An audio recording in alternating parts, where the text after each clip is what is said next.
예수님의 이름으로 가슴에 손을 얹고 이렇게 함께 선포하면 좋겠습니다. 제가 먼저 성창하겠습니다. 하나님께서 나를 사랑하십니다. 오늘 주님이 나와 함께 하십니다. 이 시간 저에게 말씀하실 것입니다. 그 말씀대로 될 것입니다. 그 말씀대로 살겠습니다. 할렐루야. 네, 오늘 이 말씀이 우리의 말씀, 남의 말씀이 될 필요 없죠. 나의 말씀이 되기를 축복합니다. 사람은 태어날 때부터 참 이기적인 존재로 태어나는 것 같아요. 태어날 때는, 그죠? 그래서 아이가 태어나면 울면서 태어나고 살아보겠다고 울면서 배고프다고 울고 기저귀 갈아달라고 울고 졸리다고 울고 뭐 이렇게 우는지 몰라요. 근데 갓난아이가 엄마 생각해서 우는 아이 보셨나요? 오늘 엄마 눈치를 보니까 엄마 좀 힘든 것 같은데 오늘은 좀 눈치껏 안 울어야 되겠다.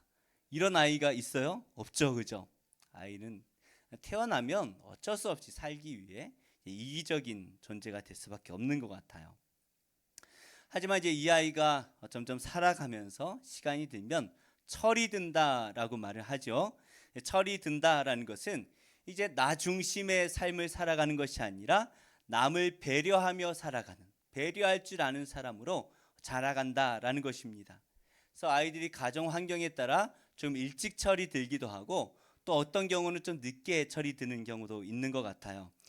지난달에 제가 금쪽 같은 내 새끼를 봤더니 거기에 5형제를 키우는 가정이 나왔어요. 5형제. 딸 하나 없이 5형제예요. 저희는 3형제라고 하면 다들 놀라시는데 5형제. 예, 정말 바퀴벌레 같은 아이들이 이렇게 막 하는데 우리 잠오실 만한 저보다 좀 더 클까요? 그 방에 이제 낮에 엄마 아빠가 치킨집을 운영하시니까 그 치킨집 한쪽 구석에 있는 그 조그만 방에 그 5형제를 몰아넣고 가둬놓고 키우는 거죠. 막 북적북적하면서 이 아이들이 자라니 이게 뭐 보통 일이 아니지 않겠습니까? 근데 이 5형제 중에 장남이 초등학교 한 5학년쯤 됐을까요? 이 아이가 일찍 철이 들었어요. 엄마 아빠 힘든 거를 어려서부터 이렇게 보면서 자라서 그런지 일찍 철이 들어가지고 늘 동생들한테 양보하고 배려하고 동생들 챙기고 또 동생이 떼쓰고 울면은 얼레고 달래가지고 비싼 장난감 사달라고 그러면은 조그만 거 한번 1, 2천 원짜리 집어주고 오늘은 이거라도 가져라 하고 그 설득하고 늘 그렇게 하는 거예요. 근데 그 모습을 본 그 자리에 나온 이제 뭐 시네라 씨나 이런 패널들이 안타까워하는 거죠. 저 애도 애인데 그 애가 동생들을 이렇게 돌보기 위해서 철이 들었다라는 모습에 이게 좀 마음이 뭉클했던 것 같습니다. 근데 그 다음 주에 나왔던 아이는 초등학교 4학년짜리 남자아이인데 철이 안 들어가지고 그냥 마냥 우리 선희 형제 정도 수준이 될까요? 그냥 지밖에 모르는 거예요. 하고 싶은 건 해야 되고 먹고 싶은 건 먹어야 되고 통제도 안 되고 절제도 안 되고 지밖에 몰라요. 그래서 하루 종일 게임을 하는데 주말에 몇 시간이나 게임을 했더니 10시간을 게임한다는 거예요. 아이가 집중력도 좋죠. 그렇게 자기밖에 모르는 철이 덜 든 아이도 있습니다. 어떤 사람들은 어른이 돼서도 똑같죠. 철이 안 들어가지고 사람들이 그 사람을 볼 때마다 아이고 철이 덜 들었어. 그런 말을 하기도 합니다. 우리는 성숙할수록 나 중심의 삶에서 이제는 남 중심의 삶으로 살아가는 철든 사람이 되어야 하는데요. 우리의 신앙생활도 마찬가지입니다. 예전에 처음 교회를 올 때에는 나 중심의 신앙생활을 하게 되죠. 교회에서 나한테 뭘 해주기를 바라고 또 하나님께 기도할 때도 세상의 것들 내가 필요한 것들 주세요 주세요 막 달라고 기도해서 막 달라 마리아의 신앙을 가졌다면 이제 철이 들어서 어떻게 변해야 됩니까? 남을 위해서 내가 헌신하고 봉사하고 하나님의 나라를 위해서 중보하며 기도하는 것으로 내 삶이 점점 바뀌어 가야 되는 거예요. 이 신앙의 철이 점점 들어가야 되는 거죠. 그래서 나를 위한 신앙생활이 아니라 철이 들수록 하나님 나라를 세워가는 일에 나를 헌신하는 존재로 바뀌어 가야 한다라는 것이에요. 제가 어릴 때 부흥 목사님들이 가끔 교회에 이렇게 오시죠. 그래서 목사님들 설교를 들어봤나 2번 들어본 것 같아요. 목사님 설교 중에 예화를 하나 드시는데 천국에 가면 숟가락이 길다는 거예요. 2m 되는 것 같아요. 길어가지고 너무 길어서 자기 입에다 넣을 수가 없대요. 짧게 잡으면 되는데, 예, 하여튼 그렇대요. 그래서 죽고 나면 이제 그것을 이제 먹어야 되는데 천국 백성은 어떻게 밥을 먹어요? 예, 숟가락으로 이렇게 떠가지고 앞에 사람을 먹여준다는 거예요. 근데 지옥에 있는 사람은 어떻게 먹어요? 지가 먹으려고. 근데 이게 먹어집니까? 다 쏟아내버려서 평생 굶으면서 배고파서 사는 것이 지옥이다. 실제로 그렇다는 말이 아니라 예를 드신 거죠. 우리는 이미 복음으로 하나님의 나라를 이 땅에서 살아가고 있다라고 우리가 말하고 있지 않습니까? 그런데 그렇다면 우린 예수님을 믿고 구원받은 자로서 세상 다른 사람들과는 어떻게 다른 모습으로 우리가 살아가고 있습니까? 나는 무엇이 달라라고 말할 수가 있습니까?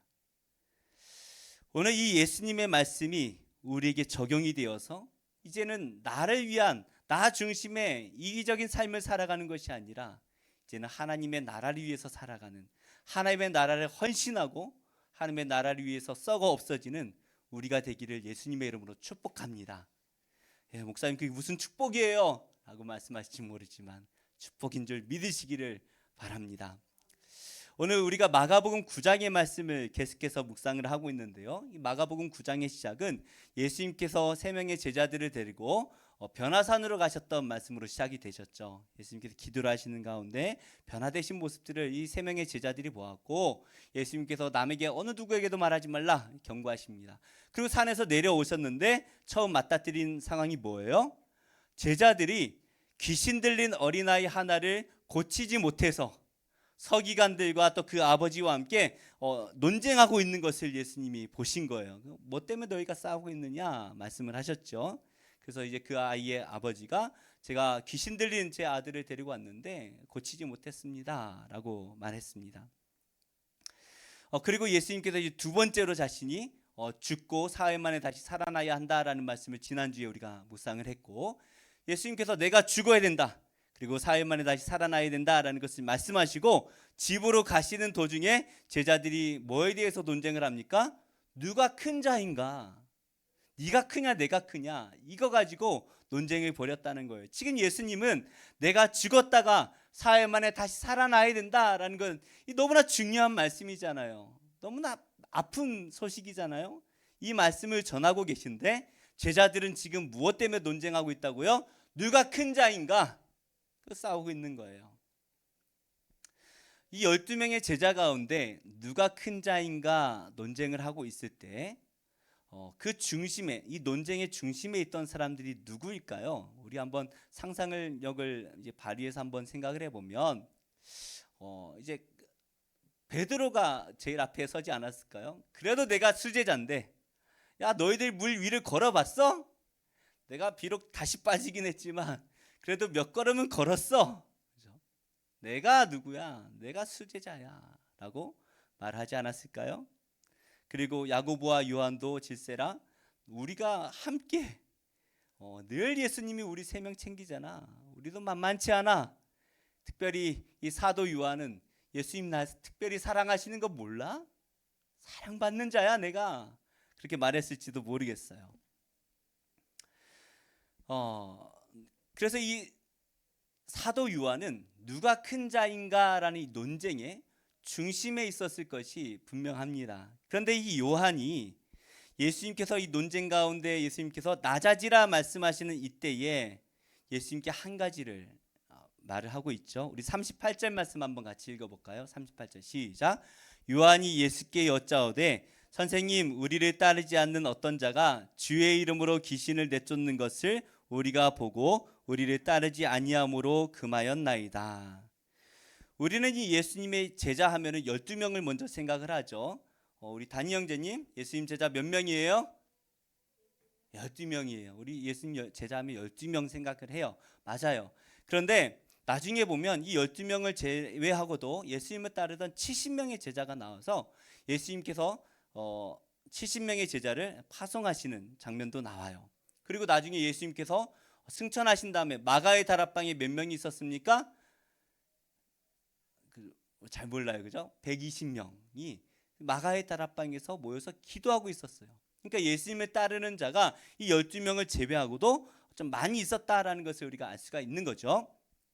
그런데 이 70명, 120명에 속하지 않은 어떤 이유인지 모르겠지만 예수님을 따르지 않는 어떤 사람이 예수님의 이름으로 귀신을 내쫓는 것을 보았다는 거예요. 이 요한과 몇 명의 제자들이 가다가 뭐 이상한 일이 있어서 뭔가 하고 구경을 했더니 예수님의 이름으로 귀신을 내쫓고 있더라는 거예요.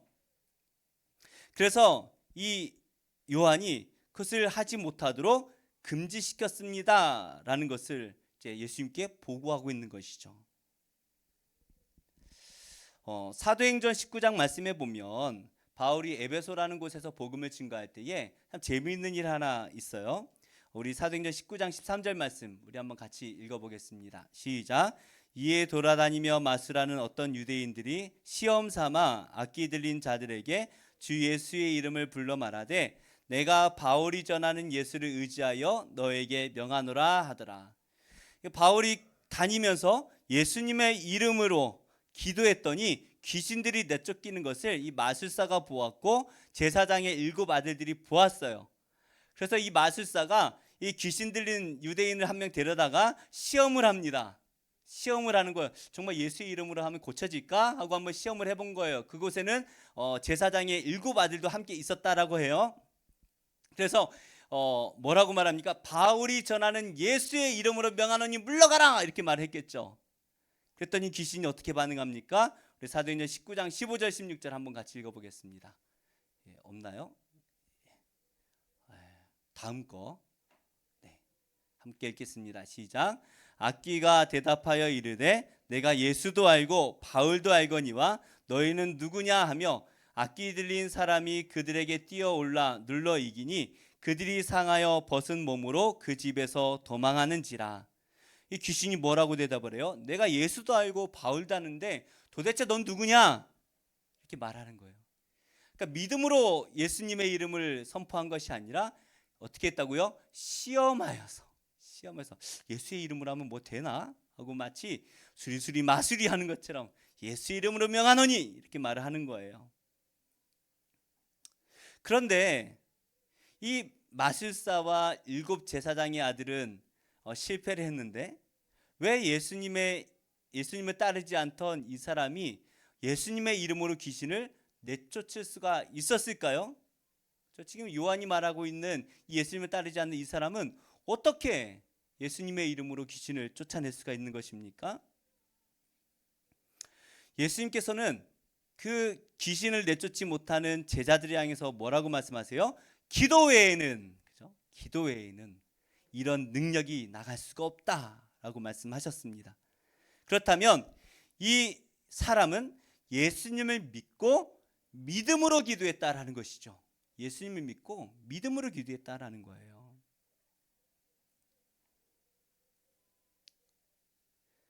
예수님을 믿음으로 그 믿음으로 선포했고 그 믿음이 귀신을 내쫓았다라는 것입니다. 그러니까 예수님의 이름 자체가 주술적인 어떠한 힘을 가진 것이 아니라 어떻게요? 예수님을 믿는 우리의 믿음이 능력이 있고 그 믿음으로 기도하며 선포할 때에 그 능력이 나가게 되었다라는 것을 믿으시기 바랍니다.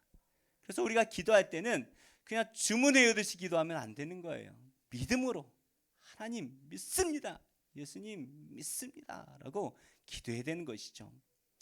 그런데 요한은 그 사람이 예수님의 이름으로 귀신을 내쫓는 것을 어떻게 했다고요?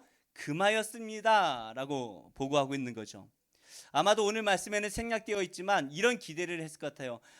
제가 금하였습니다. 예수님 잘했죠? 잘했죠. 예수님을 따르지 않는 자가 예수님의 이름으로 막 귀신을 내쫓는 거예요. 제가 못하겠어요. 예수님 잘했죠? 아마도 그가 기대했던 예수님의 대답은 잘했다. 어디 나를 따르지도 않고 내 이름을 팔아먹어 하면서 예수님이 요한을 칭찬해 주기를 기대했을 것 같아요. 그런데 요한이 그 사람을 금했던 이유가 무엇이라고 말하고 있습니까? 우리를 따르지 않는 어떤 자가 우리를 따르지 아니함으로라고 보고하는 거예요. 그러니까 예수님과 우리를 따르지 않으면서 그런 일을 행하고 있더라고요. 지금 예수님을 따르는 사람이 누구입니까? 예수님의 제자들이죠. 이들은 예수님을 위해서 모든 것을 다 버렸습니다. 가족을 버리고 배를 버리고 그 비싼 그물을 버리고 자녀들도 버리고 어떤 사람은 그 귀한 돈 잘 버는 직업도 버리고 나의 소중한 공동체도 버리고 다 버리고 예수님을 따라간 거예요. 그러나 귀신을 내쫓았던 그 사람은 무슨 이유인지 모르겠지만 예수님을 따르고 있지는 않는다는 거예요. 근데 이상하죠? 예수님을 믿고 모든 것을 버리고 따르고 있는 제자들에게는 그 제자들은 귀신을 내쫓지 못했는데 이 예수님을 따르지 않는 사람은 귀신을 내쫓았다라는 거예요. 반대로 된 것 같지 않습니까? 그렇다면 요한은 왜 그 사람을 금지시켰을까요? 왜 그 사람을 금지시켰을까요? 이 제자들은 귀신을 내쫓지도 못하면서 그 귀신을 내쫓는 사람을 왜 금지시켰을까요? 사실 우리가 예수님을 따른다라는 것은 우리 모두의 소망 아니겠습니까? 우리가 예수님을 잘 믿고 잘 따르기를 바라고 있습니다. 저만 그런가요? 다 그렇잖아요, 그죠? 내가 이왕 예수님 믿은 거 잘 믿고 잘 섬겨야지 라는 마음으로 우리가 이 자리에 앉아 있는데 예수님을 따를 수 있는 것 자체가 예수님을 어떻게 고백을 해야 돼요? 나의 구주로, 나의 메시아로 고백하는 사람만이 예수님을 온전히 따를 수가 있는 거예요. 10장의 말씀만 보더라도 재물이 많았던 그 부자 청년이 예수님께서 너의 재산을 다 팔고 나를 따르라 말씀하실 때 그 청년이 예수님을 따라갑니까? 못 따라가요. 따라가지를 못해요. 왜요? 그 재물이 많음으로 근심하며 돌아갔다라고 말씀하고 있죠. 예수님을 아무나 따를 수가 있는 게 아니에요. 그러나 우리는 따라가고 싶어요. 그리고 예수님께서는 모든 것을 버리고 예수님을 따르는 자들에게 복이 있을 것이다 라고 약속을 주셨어요. 이렇게 예수님을 따르는 것 자체는 매우 좋은 것입니다. 그런데 예수님의 제자라면 마땅히 해야 되는 이 따르는 것, 그런데 이것이 우리의 자랑이 되고 이것이 우리의 특권이 되면 문제가 된다라는 것이죠.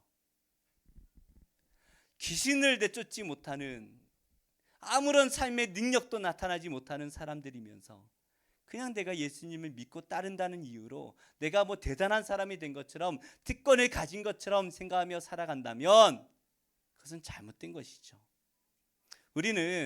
우리가 하는 어떤 행위나 내가 가진 것으로 자꾸 뭔가 특권층이 되고 싶어하는 그런 마음을 가지고 있는 것 같아요. 그래서 어떤 아파트를 보니까 우리 아파트를 명품 아파트로 만듭시다. 이름도 바꾸고 우리 뭐 빨래도 밖에 내걸지 맙시다. 촌스럽게 빨래를 내걸다니요. 그렇게 하면서 명품 아파트를 만들자라고 말을 해요. 또 뭐 200만 원이 넘는 영어 유치원, 한 달에 200이 넘게 들어가는 영어 유치원을 보내려는 그 부모님들의 마음을 우리가 어떻게 할까요? 그래서 제가 물어봤어요. 왜 보내요? 그랬더니 그 영어 잘 가르쳐요?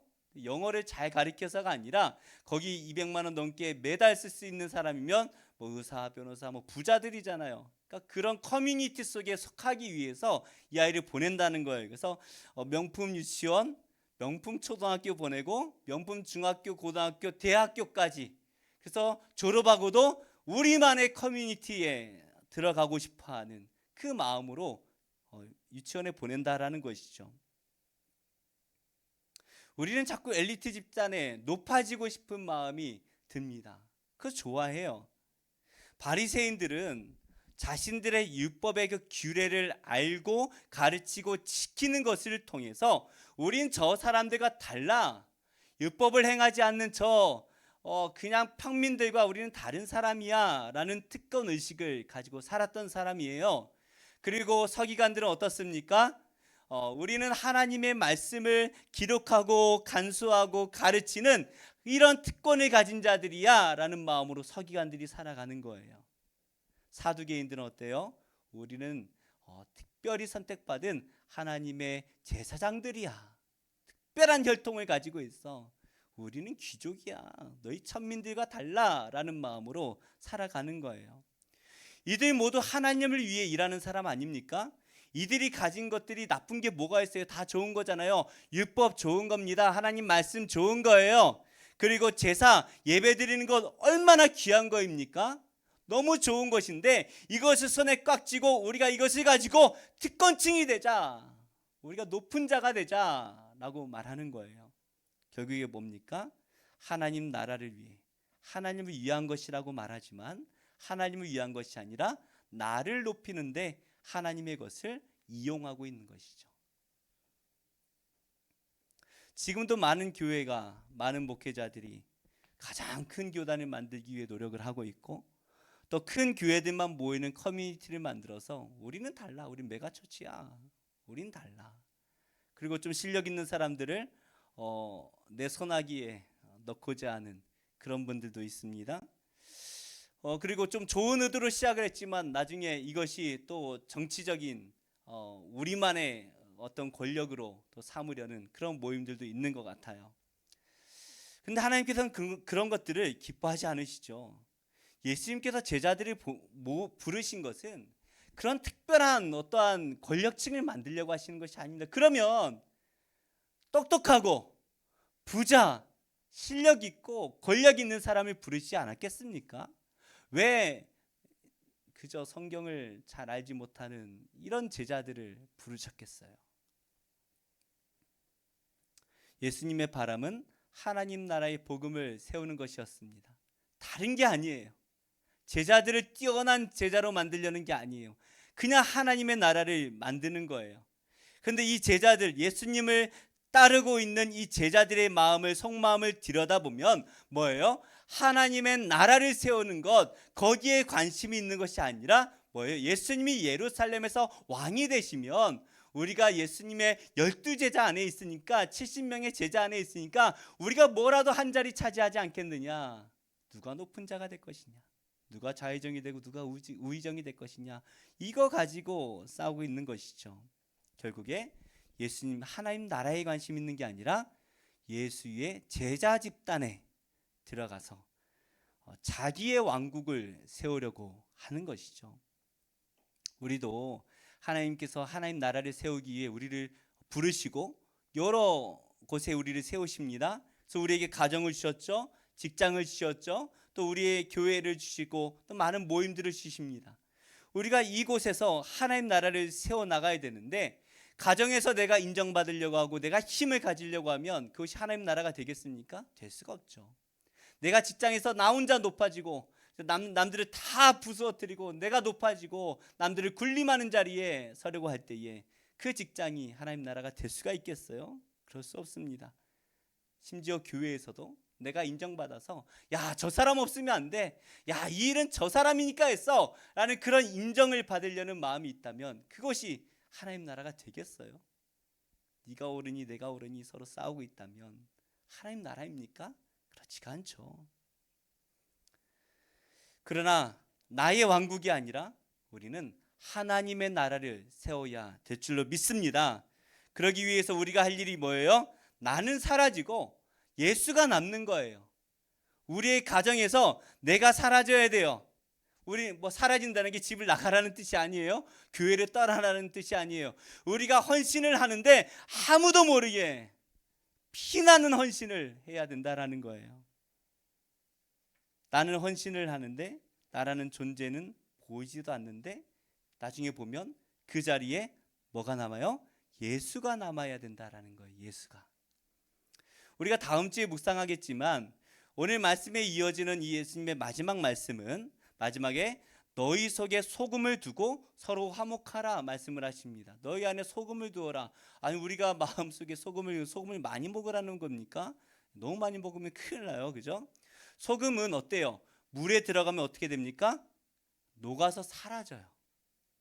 그 형태가 남아있질 않습니다. 그런데 뭐가 남아요? 짠 맛이 남죠. 그 소금 때문에 그 밍밍한 그 모든 국이, 음식들이 자기의 맛을 찾는 거예요. 이처럼 우리가 이 세상에서 하나님 나라를 세워가는 것은 내가 남는 것이 아니라 뭐가 남아요? 나는 사라지되 예수가 남는 거예요. 예수가 남는 거예요. 하나님의 나라가 남아야 되는 거예요. 이렇게 요한이 우리를 따르지 않기 때문에 금하였나이다 라고 말할 때에 예수님께서 그 제자들을 향하여 이렇게 말씀하십니다. 우리 29절 말씀 한번 같이 읽어볼까요? 39절 함께 읽어볼까요? 39절 시작. 예수께서 이르시되 금하지 말라. 내 이름을 의탁하여 능한 일을 행하고 즉시로 나를 비방할 자가 없느니라. 예수님께서는 제자들에게 그런 사람들을 금하지 말아라. 예수님의 이름으로 능력을 행하는 자는 예수님을 비방하지도 않고 반대하지도 않고 우리를 위하는 자다라고 말씀하시는 거예요. 하나님 나라가 진리 위에 서야 되는 것은 분명합니다. 예수님을 믿는 척하면서 예수님이 아닌 다른 것을 말하는 이단들이 있죠. 여호와 증인들에게 당신들은 왜 예수님을 믿지 않습니까? 말하면 우린 정말 예수님을 잘 믿어요 라고 말을 합니다. 우리는 예수님만이 우리를 구원하신 유일한 메시아이심을 믿습니다. 우리는 기도할 때에도 예수님의 이름으로 기도합니다 라고 말을 할 거예요. 근데 그 여호와의 증인들은 예수님을 믿지만 예수님을 믿는 것 같지만 결국에 여호와라는 그 하나님 한 분만을 믿는 거예요.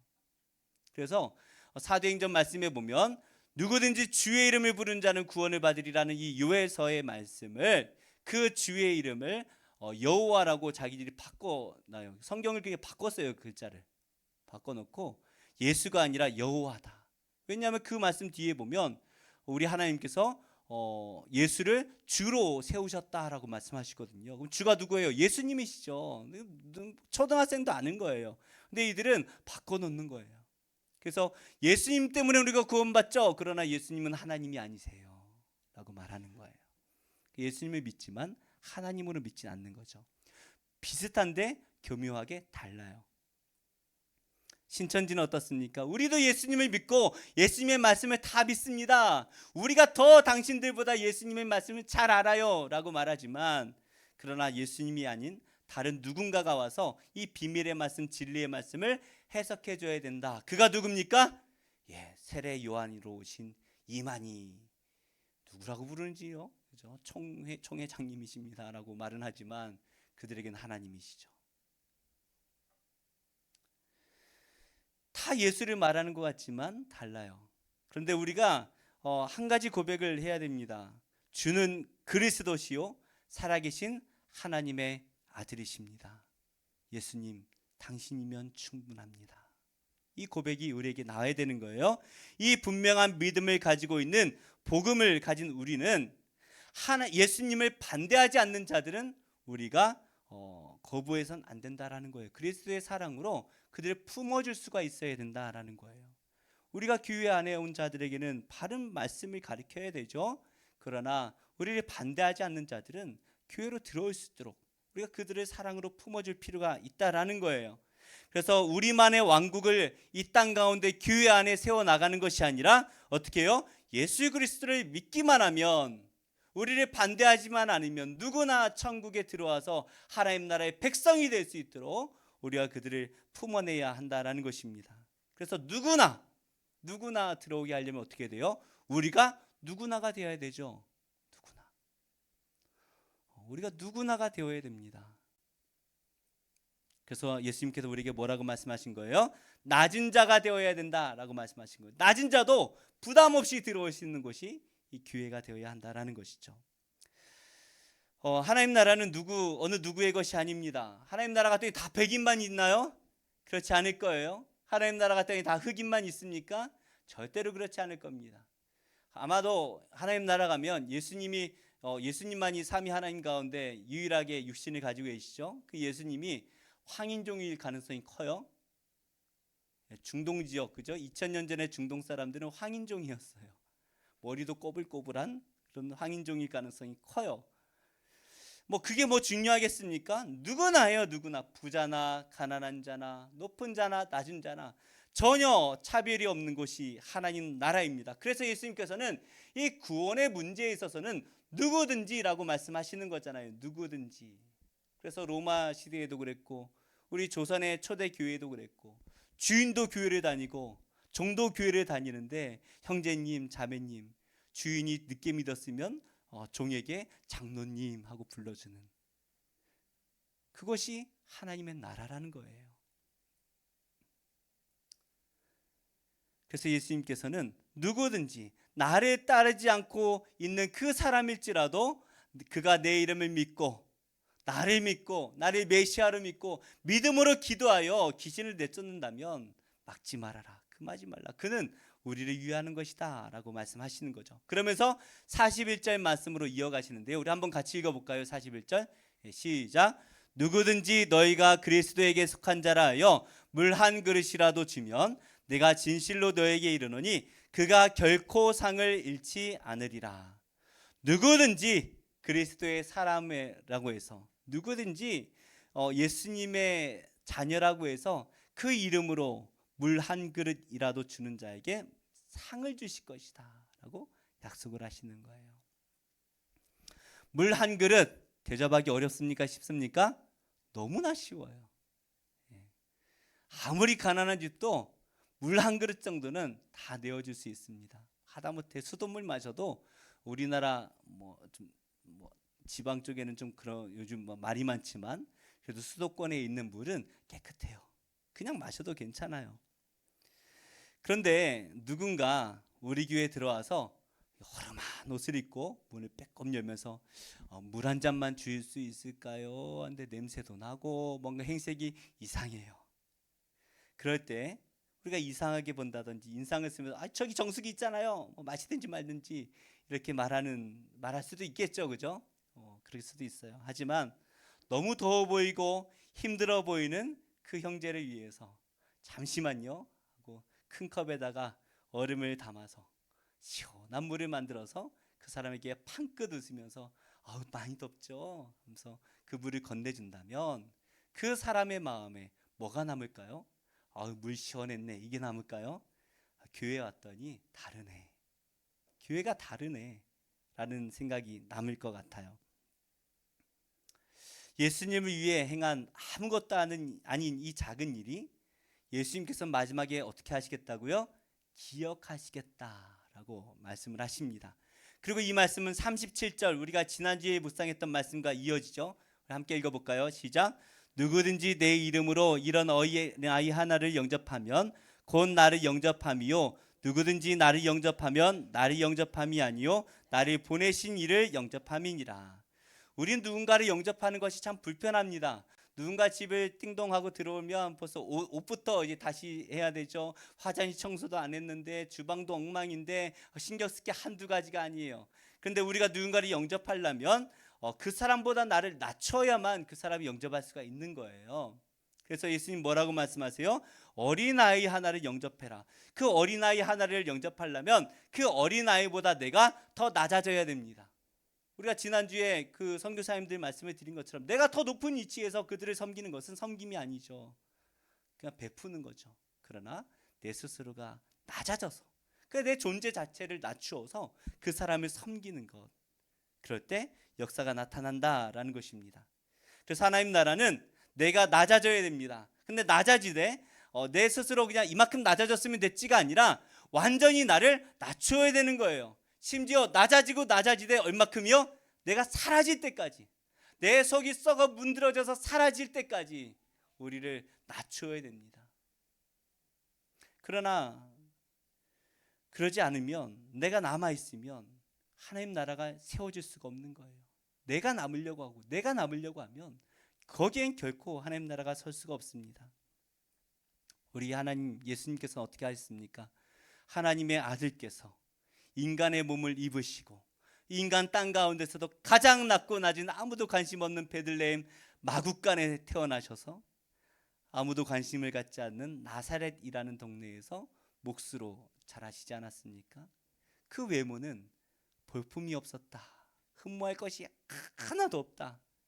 제가 그래도 얼굴이 이렇지만 눈썹 하나는 괜찮아요, 그죠? 옛날 피부도 괜찮았었는데 나이가 드니까 이제 그건 안 되겠고, 눈은 그래도 커요, 그죠? 죄송합니다. 아무튼 우리 예수님은요 흠모할 것이 하나도 없었다라고요. 하나도 없었다. 근데 그 예수님이 가장 낮은 모습으로 오셨고 어떻게 했어요? 십자가에 달려서 물과 피를 다 쏟아내셔서 완전히 우리를 위해 내어주셨습니다. 그리고 하나님 나라가 시작이 되는 것이죠. 2주 정도 된 것 같아요. 저희 집 아이들이 아침을 챙겨주려고 보니까 반찬이 없어요. 맨날 김만 주기 미안해서 그래서 뭐 당장 뭐 해줄 수 있는 게 뭐 김밥 뭐죠 계란 무침, 달걀 부침을 좀 해주려고 계란 후라이를 해주려고 이렇게 했는데 이게 하다 보니까 좀 탔어요. 근데 그때 생각이 난 게 소금을 안 쳤구나. 늦게 알았습니다. 그래가지고 부랴부랴 소금을 치는데 소금을 치고 다시 이렇게 좀 불에 이렇게 하면 좀 나을 텐데 이게 이미 살짝 탔으니까 더 불에 데피기는 뭐해서 나름대로 이제 골고루 뿌려주겠다. 골고루 뿌려졌는데 이제 큰 아이가 먹으면서 아빠 짜, 아빠 짜. 좀 뭉친 것 같아요. 뭉친 것 같아요. 보니까 소금이 보여요. 그냥 먹어. 그래서 잘 먹었습니다. 소금이라는 것은 완전히 녹아서 짠맛만 남아야 그 참 소금의 역할을 잘 하는 거죠. 근데 소금이 나는 녹아 없어지지 않으리라. 내가 어떤 존재인지 보여주리라 하고 그 소금이 그대로 남아 있다면, 그래서 뭐 음식을 먹는데 소금을 왕창 씹었다면 뱉어버리고 버려버리게 되겠죠. 하나님 나라가 그렇습니다. 내가 남으려고 하면 결코 내가 있는 그곳엔 하나님 나라가 설 수가 없어요. 분쟁만 남을 뿐이죠. 유명한 신학자가 있습니다. 종교개혁자 존 칼빈이라는 사람이 있는데 이 사람이 살아생전에 많은 사람들이 이 사람을 좋아하고 사랑해주고 하니까 내가 죽고 나면 분명히 사람들이 나를 높여줄 수 있으리라는 불안감이었겠죠. 그래서 내 무덤에는 비석을 세우지 말아라 라고 유언을 했습니다. 그래서 한번 사진 볼까요? 사진을 보면 왼쪽에 두 개는 크게 비석이 세워져 있지만 그 오른쪽에 있는 저 무덤에는 비석이 없죠. 그냥 그래도 누구 무덤인지는 알아야 되니까 앞에 조그맣게 존 칼빈이라고도 적지 않고 JC라고만 남겨두고 그 안에 말씀 한 구절을 적어놨습니다. 아무도 나를 기억하지 못하게 썩어 없어지리라 라고 말했지만 500년이 지난 지금도 사람들이 저기를 관광지처럼 찾아가서 사진을 찍고 돌아옵니다. 하나님 나라가 그렇죠. 나의 나라, 내가 높아지고 내가 누리는 권력층을 만들고 내가 사람들에게 사랑받는, 내가 남는, 내 이름이 남는 그런 하나님 나라를 세우려고 한다면 결코 그것은 하나님 나라가 될 수가 없습니다. 교회도 마찬가지죠. 그냥 많은 교회 중에 그냥 선한 일을 하는 그런 교회 하나로 남아야지 우리 교회가 최고로 남으려고 하다 보면 분명히 그곳은 하나님 나라가 될 수가 없죠. 교회 안에서도 마찬가지입니다. 우리가 하나님을 섬기고 또 성도를 섬기고 이웃을 섬기는 것이 내가 남는 것이 아니라 어떤 행사를 끝나고 났더니 예수만 남는 이런 것이 되어야 하는 것이죠. 그래서 교회가 세상의 빛과 소금이 되어서 교회의 모습이 다 사라지고 성도의 모습이 다 사라지고 오직 예수님의 이름과 그 사랑만 남을 때 이 땅 가운데 하나님 나라가 세워지게 될 줄로 믿습니다. 우리는 누구를 위해 살아가고 있습니까? 나의 왕국을 세우기 위해, 나의 이름을 높이기 위해 살아가고 있다면 우리는 잘못 살고 있는 거예요. 그곳엔 분명히 분쟁만 남을 것입니다. 그러나 나를 썩어 없애버리고 오직 예수만 남는 삶을 살아갈 때에 우리가 지나간 그 자리에 하나님 나라가 세워질 줄로 믿습니다. 그래서 우리의 가정이, 우리의 직장과 우리 학교와 교회와 모든 만남에 하나님 나라가 세워지는 은혜가 있기를 예수님의 이름으로 축복합니다. 우리 이 찬양을 좀 함께 불렀으면 좋겠는데요.